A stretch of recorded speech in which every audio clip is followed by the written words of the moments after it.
I am Venom.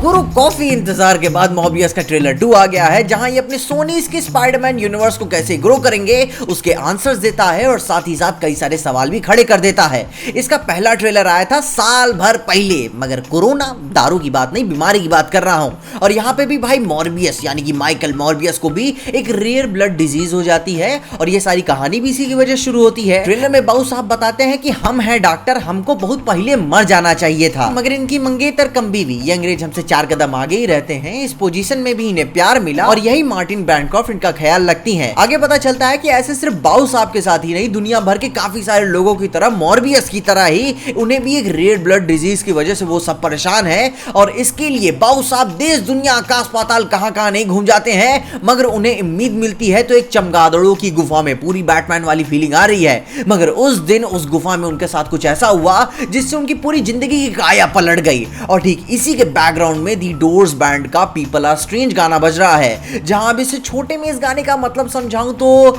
ये गाना society के ऊपर एक क्रिटिक है जो मोस्टली आइसोलेशन, सेकुलेशन और डिप्रेशन वाले इंटेंट रखता है। मतलब कि जैसे लिरिक्स हैं कि लोग अजीब होते हैं और जब आप खुद के लिए अजनबी हो जाते हो तो बाकी चेहरे बदसूरत लगते हैं और जब आप खुद के लिए अकेले हो जाते हो तो औरतें भी ईवल लगती हैं। और इन लिरिक्स का डायरेक्ट सिमिलरिटी मॉर्बियस से जुड़ता है, क्योंकि यह गाना तभी से बजना चालू होता है जब डॉक्टर साहब वैम्पिरिज्म के शिकार हो जाते हैं, क्योंकि अब वो अजनबी हो चुके हैं दुनिया के लिए और खुद को भी पूरी तरीके से नहीं जानते। जैसे कोई भूखा बैठा है उनके अंदर, उसके अंदर एक अजनबी सी प्यास है और जब ये सारी चीज उसके अंदर टकराती हैं तो वो अकेला पड़ जाता है। और जिनको इनकी कॉमिक की हिस्ट्री के बारे में थोड़ा बहुत भी पता होगा तो इनकी मंगेतर की मौत की वजह भी यही थे। खैर ट्रेलर में आगे पता चलता है कि इस इंसिडेंट के बाद डॉक्टर माइकल मॉर्बियस 2 महीनों के लिए चंपत थे और जब ये मिले तो ये किसी कंटेनर शिप में लॉन्ग आइलैंड पे बहते हुए आ गए थे, विच मींस कि गुरु कोई जिंदा नहीं बचा जहाज में। तेरे को तो R-rated होना चाहिए था, क्योंकि ठीक इसी सीन में नजर आता है कि जब एक प्राइवेट सर्च टीम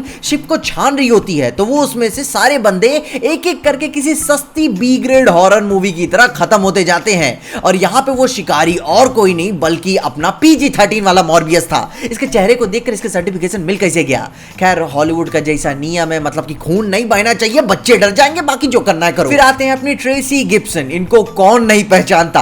कहानी में अपनी एजेंट है FBI के, मॉर्बियस को हंट कर रहे हैं और जांच पड़ताल में पूछते भी हैं कि क्या हो गया तुमको, जिस पर डॉक्टर साहब कहते हैं हमको खुद नहीं पता। और बस यहीं पे एक छोटा सा एक और रेफरेंस दिखता है होराइजन कंपनी का, जो कि भाई ये भी एक हाईटेक रिसर्च फैसिलिटी है जो दुनिया भर के तेज तर्रार लोगों को भर्ती करके साइंस करवाती है। और कॉमिक्स में एक पॉइंट पे मॉर्बियस और स्पाइडर को भी यहाँ पे रिक्रूट किया जाता है अलग अलग टाइम पे। और अब इसे देख के लगता है कि माइकल साहब के मॉर्बियस होने का इनका भी काफी लंबा बड़ा हाथ होने वाला है, क्योंकि ये सब कुछ बेमतलब से नहीं दिखाते। एनिमेटेड सीरीज में भी होराइजन में राइनो भी नजर आता है, जो कि भाई अपने इस न्यूज़पेपर वाले सीन में अपन को मेंशन भी देखने को मिल जाता है। फिर क्या अब अपने डॉक्टर साहब अपनी मुर्दही जिंदगी से अब अपनी चहकती जवानी के जलवे दिखा रहे हैं, ड्रामेटिक डायलॉग मारते हुए कि अब मैं मरने से पहले कई गुना ज्यादा जिंदा हो चुका हूं। अब यहां पता चलता है कि भाई कंटेनर शिप वाले लफड़े से निकलकर ये अपने क्योर को यानी कि अपने इस इलाज को और एनालाइज कर रहे हैं कि इसके क्या क्या असर निकल के आ रहे हैं, कोई साइड इफेक्ट तो नहीं है, जिससे उन्हें रियलाइज होता है कि 1 मिनट गुरु,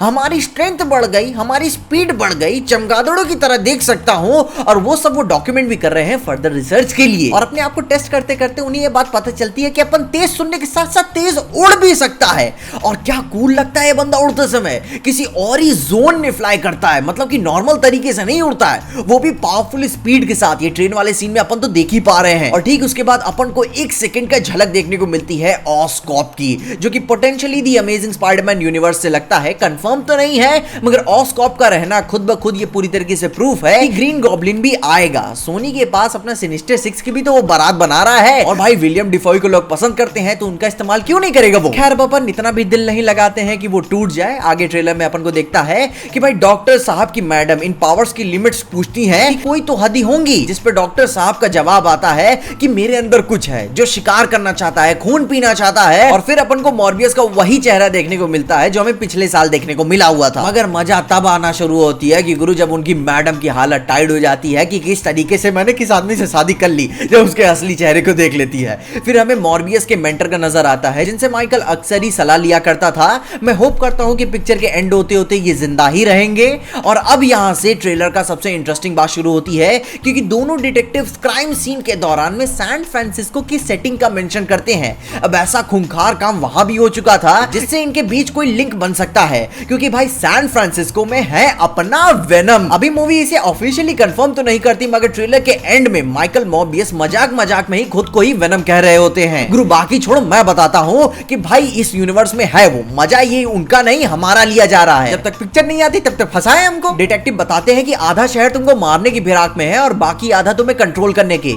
मतलब कि यार सारे शहर के लोग इसे ताबड़तोड़ नफरत करते हैं। ये किस तरीके का एंटी हीरो हुआ, विलन का ही दोहन हो रहा है यहाँ पे। फिर अपन को वही पुराने ट्रेलर के लॉक्सिस क्राउन के कैरेक्टर के बारे में देखने को मिलता है जो कि कहानी का विलन भी बनेगा, बचपन का दोस्त जवानी का दुश्मन बनेगा, पूरा हिंदी पिक्चर वाला टाइटल। फिर वही क्लासिक स्पाइडरमैन का मर्डरर वाला रेफरेंस देखने को मिलता है और माइकल कीटन का वही डायलॉग सीन थोड़ा सा और एक्सटेंड नजर आता है, जो कि ध्यान दो ऑफिशियली नाम क्लियर नहीं किया गया है। जो कि मैं अभी ऐसा यहाँ पे क्यों बोल रहा हूँ कि भाई अभी भी यहाँ पे यूनिवर्स सर्टेन नहीं है, कहां की गणित कहां पे गुड़ा लग रहा है कुछ भी क्लियर नहीं है। मगर उम्मीद यही है कि यही वल्चर है वो अपने ओरिजिनल एमसीयू वाले, जो कि मॉर्बियस का दोस्त बनने की फिराक में है कि साथ में रहिए गुरु, चपक के पेलेंगे लोगों को। फिर ट्रेलर के लास्ट 30 सेकंड में मॉर्बियस की इमेज को जस्टिफाई करने की कोशिश की जाती है टाइटल के साथ कि ये हीरो है कि विलन, जो कि इनके डायलॉग से ये बात तो साबित होती है कि ये किसी को बचाने के लिए कुछ भी कर जाएंगे, जो कि पॉसिबली ये बच्ची ही होगी जो कि इसे ट्रेलर में 2 बार फुटेज दी गई है। उसके बाद अपने मॉर्बियस का गजब का एक्शन, मतलब कि यार पूरी मैलिग्नेंट वाली मेरे को फील आ जाती है। ऐसा ही सिंगल टेक मेरे को उधर भी देखने को मिला था। मगर साथ ही साथ ये मॉर्बियस में ये अपने आप को भी खो रहा है, जिस पे डिटेक्टिव ये समझाने की कोशिश भी करता है कि तुम लोगों को बचाते हो, तुम डॉक्टर हो, तुम लोगों को मारते नहीं हो। मगर वो डॉक्टर साहब बात समझेंगे ना, मॉर्बियस तो भाई अपना पेट पर्दा चला रहा है। मगर इसी को देखते देखते अगले ही सीन में अपन को देखने को मिलता है कि ये अल्टीमेटली डॉक्टर माइकल मॉर्बियस पे कंट्रोल बना ही लेंगे, पूरा नहीं तो थोड़ा बहुत तो बना ही लेंगे, एक एक्सटेंड तक कि वो दुनिया को बचाने में थोड़ी सी कोशिश करेगा। ये ढेर सारी बैट्स वाले सीन को अपन को देख के मेरे को क्लाइमेक्स वाले फील लगता है, क्योंकि इतना बड़ा सेट पीसेस अपन को आखिरी में ही देखने को मिलता है। या फिर अभी जैसे यूनिवर्स वाला लफड़ा चल रहा है और भी कई सारे सरप्राइजेस हो सकते हैं। तुम उनके बारे में अपने ओपिनियंस बताओ कि तुम्हें इसके मॉर्बियस के ट्रेलर 2 में तुम्हारा सबसे फेवरेट पार्ट क्या था, और भाई मॉर्बियस की कंफर्म यूनिवर्स को लेकर तुम्हारी थ्योरीज क्या है, कमेंट्स में उसके बारे में मुझे जरूर बताना। मैं सुनना जरूर पसंद करूंगा, क्योंकि भाई कोई भी कंफर्म नहीं कर पा रहा है ऑफिशियली। इसके अलावा अगर आपको इस वीडियो में देख कहीं भी अच्छा लगा, खुशी या मजा है, तो लाइक मार दो इस वीडियो को। इस चैनल पे कहीं से भी नए आ गए हो तो सब्सक्राइब तो मार देना इस चैनल को, और अगर आपको वीडियो को ज्यादा ही पसंद आ गई तो अपने दोस्तों शेयर कर देना।